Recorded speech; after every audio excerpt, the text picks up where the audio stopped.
Assalamualaikum warahmatullahi wabarakatuh. Alhamdulillah, alhamdulillahilladzi bi ni'matihi tatimmu sholihat wa bi fadlihi tatanazzalu al khairat wal barakat wa bi taufiqihi tatahaqqaqul maqasid wal ghayat. Asyhadu an la ilaha illallah wahdahu la syarika lah dzul arsy rafi'un darajat wa asyhadu anna Muhammadan abduhu wa rasuluh al-ma'sum min kulli syahwat. Allahumma shalli wa sallim ala sayyidina wa habibina wa maulana Muhammad wa ala alihi wa ashabihi min ahlil khairat. Amma ba'du fa ya ayyuhal muslimun usini wa iyyakum bi taqwallah faqad fazal muttaqun. Allahu akbar, Allahu akbar, Allahu akbar walillahil hamd. Ma'asyiral muslimin rahimakumullah. Marilah kita bersama berusaha terus-menerus dan selalu untuk memperbarui rasa iman dan takwa kita kepada Allah Subhanahu wa taala. Terutama pada hari ini, hari yang mulia, hari Idul Adha. Walaupun ada perbedaan di antara kaum muslimin, tetapi kita senantiasa menghormati dan saling menghargai bersama kita. Salawat dan salam mudah-mudahan selalu tercurah kepada baginda Rasulullah Muhammad SAW, kepada ahlul bait, kepada para sahabat dan kepada para pengikutnya yang senantiasa memperjuangkan Islam sampai akhir zaman. Ma'asyiral muslimin rahimakumullah. Hari raya Idul Adha ini identik dengan dua ibadah yang kita lakukan, yaitu ibadah haji dan ibadah kurban, di mana dua ibadah ini adalah ibadah yang saling terkait dan ada banyak kemiripan. Ada beberapa hal yang bisa kita jadikan perbandingan antara dua hal atau dua ibadah ini. Di antara yang utama adalah bahwa masing-masing dari ibadah ini dan juga ibadah-ibadah yang lain itu adalah akan diterima oleh Allah Subhanahu wa taala ketika ada landasan takwa, baik itu kurban ataupun ibadah haji. Kalau ibadah kurban sebagaimana yang disyaratkan Allah taala di surat Al-Maidah ayat 27, kisah tentang pengorbanan dua putra Nabi Adam alaihissalam, yang satu diterima, yang satu ditolak. Watlu alaihim naba abnai Adam, bacakanlah kepada mereka tentang kisah dua anak Nabi Adam bil haq, dengan sebenarnya. Idz qarraba qurbanan, ketika keduanya melakukan pengorbanan. Fatuqbila min ahadihima, maka diterimalah korban itu dari salah satunya, yaitu dari Habil. Walam yutaqabbal minal akhar, dan tidak diterima dari yang lainnya, dari Qabil. Maka si Qabil mengatakan, qala la aqtulannak, aku pasti akan membunuhmu. Maka saudaranya menjawab, qala innama yataqabbalullahu minal muttaqin, sesungguhnya Allah hanya menerima ibadah itu dari orang-orang yang bertakwa.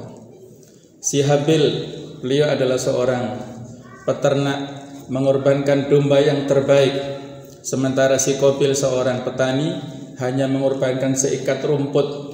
Keduanya masing-masing membawa ke atas bukit, maka yang diterima Allah taala adalah korban si Habil, diterima dengan tanda disambar oleh semacam api yang hilang sampai ke langit.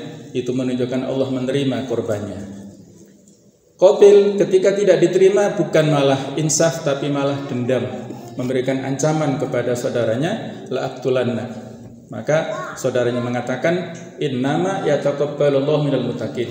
Di akhir ayat inilah yang menjadi catatan penting bagi kita, bahwasanya Allah itu hanya menerima ibadah kita, apakah kurban atau yang lainnya, itu apabila kita termasuk orang-orang yang bertakwa. Sedangkan ibadah haji adalah di antaranya Allah berfirman, wa tazawwadu fa inna khairaz zadi taqwa, dan berbekalah kalian, sesungguhnya sebaik-baik bekal adalah bekal ketakwaan. Memang uang itu penting untuk kita jadikan sebagai modal ataupun biaya ongkos naik haji, tetapi yang lebih penting adalah modal ketakwaan. Mudah-mudahan saudara kita semua yang sedang melaksanakan haji, mereka diberikan kelancaran, diberikan haji yang mabrur, dan mudah-mudahan kita yang baik yang sudah pernah atau yang belum, mudah-mudahan disegerakan kembali untuk berangkat ke Baitullah. Amin ya rabbal alamin. Kemudian di antara kemiripan yang lain adalah bahwa masing-masing daripada ibadah kurban dan ibadah haji ini adalah merupakan ibadah maliyah, ibadah yang kita alokasikan dengan harta kita, dan masing-masing ini membutuhkan jiddiyah atau usaha yang maksimal dari kita. Ada syarat apabila kita melakukan ibadah haji adalah istita'ah. Walillahi 'alan nasi hajjul baiti man istata'a ilaihi sabila. Dan untuk Allah wajib atas manusia melaksanakan haji barang siapa yang punya istita'ah, punya kemampuan. Kemudian dalam hal kurban juga sama, ada kelonggaran, bahkan ada ancaman yang cukup keras. Man lahu sa'ah walam yudhi fala yaqrabanna musallana hada. Barang siapa yang punya kelonggaran, punya kemampuan secara finansial untuk membeli binatang kurban, kemudian dia tidak mau berkorban, maka jangan sekali-kali mendekati tempat sholat kami. Jadi ada kelonggaran ataupun istita'ah yang harus dimiliki oleh seseorang, dan ada kemauan. Ini yang paling penting ya. Ada kemauan dari kita untuk menyisihkan harta kita, baik itu untuk kurban ataukah untuk ibadah haji. Masing-masing inilah yang nantinya akan diterima pahalanya oleh Allah Subhanahu wa taala. Allahu akbar, Allahu akbar, Allahu akbar walillahil hamd. Ma'asyiral muslimin rahimakumullah. Kemudian di antaranya hal yang penting adalah bahwa ibadah haji ataupun kurban ini kita warisi nilai-nilainya dari bapak kita, yaitu Nabi Ibrahim alaihissalam. Ketika kita merayakan Idul Adha ini tidak bisa lepas dari ketauladanan yang telah dicontohkan oleh Nabi Ibrahim alaihissalam bersama dengan keluarganya. Dalam Al-Quranul Karim ada dua tokoh dalam sejarah yang kita jadikan sebagai tauladan, kita bisa jadikan sebagai uswatun hasanah dalam kehidupan kita sehari-hari.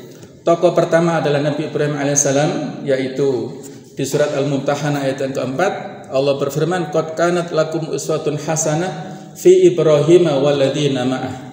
Sungguh telah ada untuk kalian contoh tauladan pada Nabi Ibrahim bersama dengan orang-orang iman yang bersamanya. Idz qalu liqaumihim inna bura'a'u minkum wa mimma ta'buduna min dunillah. Ketika mereka mengatakan kepada kaumnya, sesungguhnya kami berlepas diri, kami memiliki sifat barok, berlepas diri dari kalian dan dari apa yang kalian sembah selain Allah. Ini ketauladanan dari Nabi Ibrahim dan keluarganya serta para pengikutnya. Adapun ketauladanan yang kita ambil dari Nabi kita Muhammad SAW adalah di surat Al-Ahzab ayat 21, laqad kana lakum fi Rasulillah uswatun hasanah. Sungguh ada untuk kalian pada diri Rasulullah SAW adalah contoh tauladan. Inilah dua tokoh yang senantiasa kita baca namanya dalam sholawat Ibrahimiyah pada saat kita tasyahud. Itu adalah dalam rangka mengabadikan nama dua tokoh yang luar biasa jasanya untuk umat kita semuanya ini. Kemudian dua tokoh ini pula yang diberikan julukan Khalilullah. Wattakhadallahu Ibrahim khalila di surat An-Nisa ayat 125. Dalam hadis dikatakan, wa innallaha qad ittakhadhani waliyan kama ittakhadha Ibrahim khalila. Sesungguhnya Allah menjadikan aku, kata Rasulullah, sebagai seorang khalil, sebagai seorang kekasih, sebagaimana Allah menjadikan Nabi Ibrahim itu juga seorang kekasih. Masing-masing disebut Khalilullah. Mengapa Nabi Ibrahim disebut sebagai Khalilullah? Ada banyak versi menurut para ahli tafsir, tapi di antaranya ada sebuah athar yang diceritakan bahwasanya Rasulullah SAW itu pernah bertanya kepada malaikat Jibril, mengapa Allah menjadikan Ibrahim sebagai khalilnya, sebagai kekasihnya?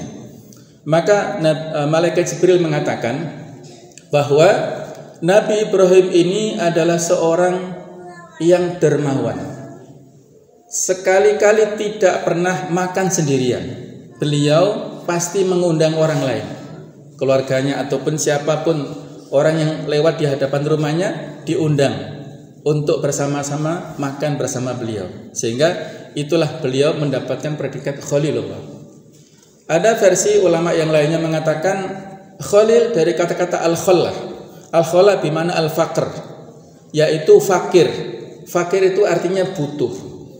Nabi Ibrahim adalah orang yang butuh kepada Allah Ta'ala saja, tidak kepada yang lain.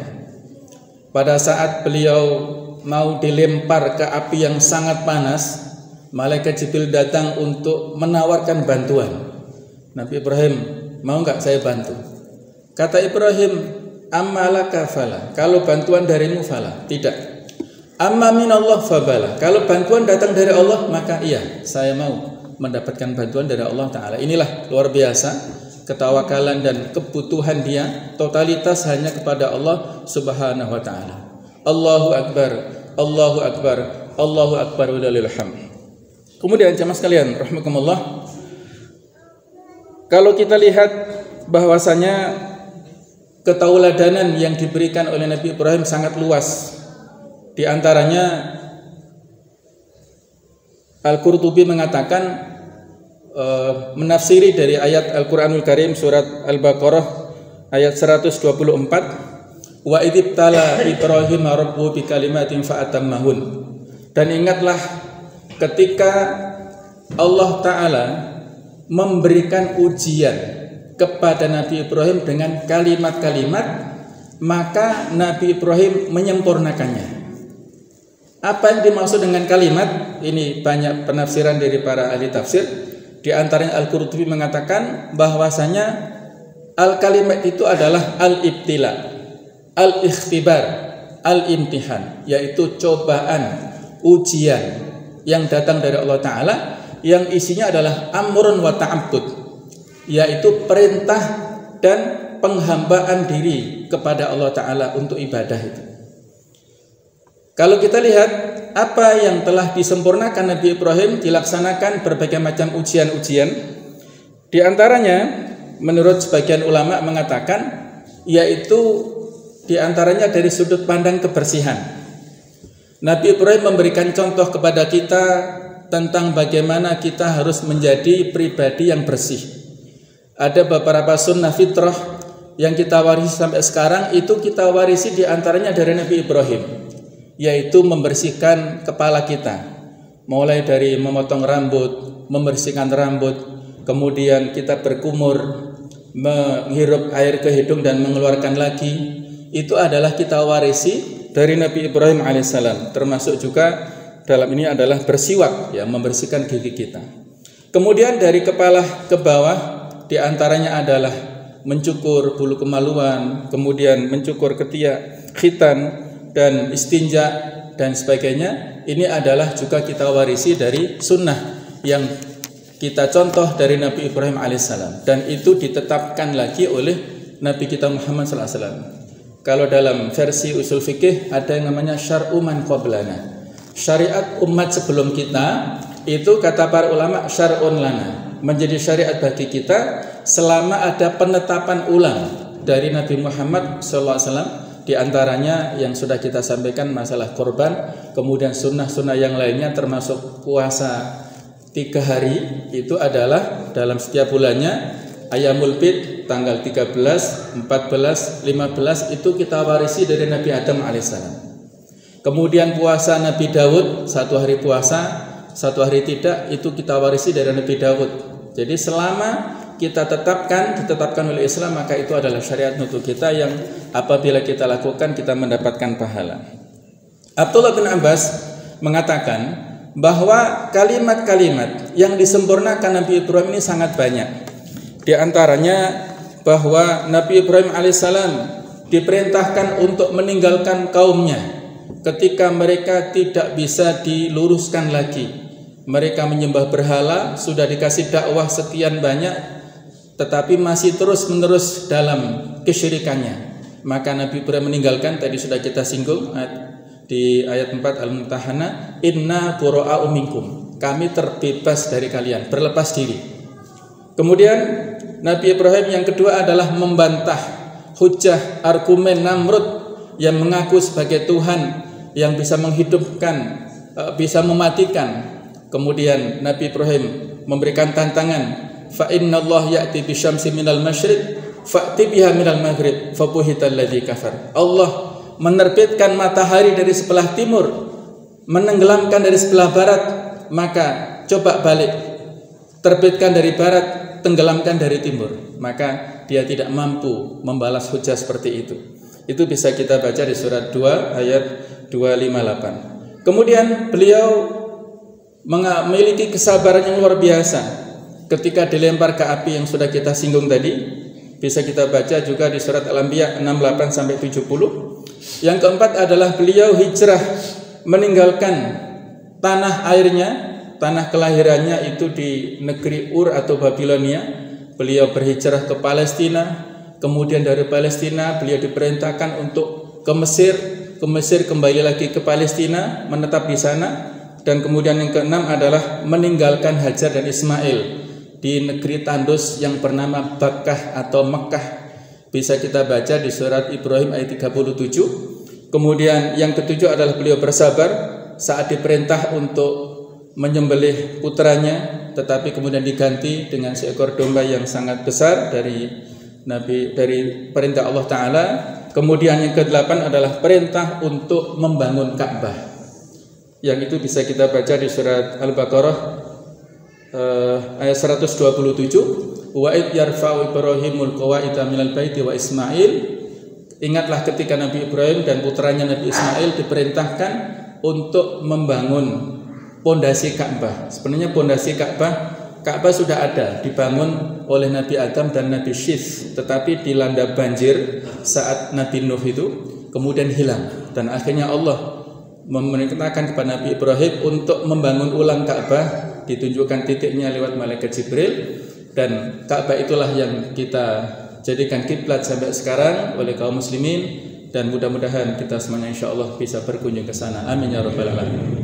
Sama sekalian, tadi kita singgung tentang Ibrahim adalah seorang yang khalil. Di antaranya pendapatnya adalah orang yang dermawan. Kata-kata Ibrahim itu dari dua suku kata, yaitu Ib dan Rohim. Ib itu adalah ab, artinya ayah.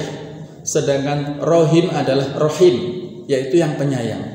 Artinya adalah Ibrahim itu seorang ayah yang penyayang, yang dermawan, yang belatar, kata orang Jawa, yang dermawan, suka memberi makan kepada setiap tamunya. Termasuk pada saat itu ada dua orang malaikat yang diutus oleh Allah Ta'ala untuk memberikan kabar gembira kepada ibunda Sarah.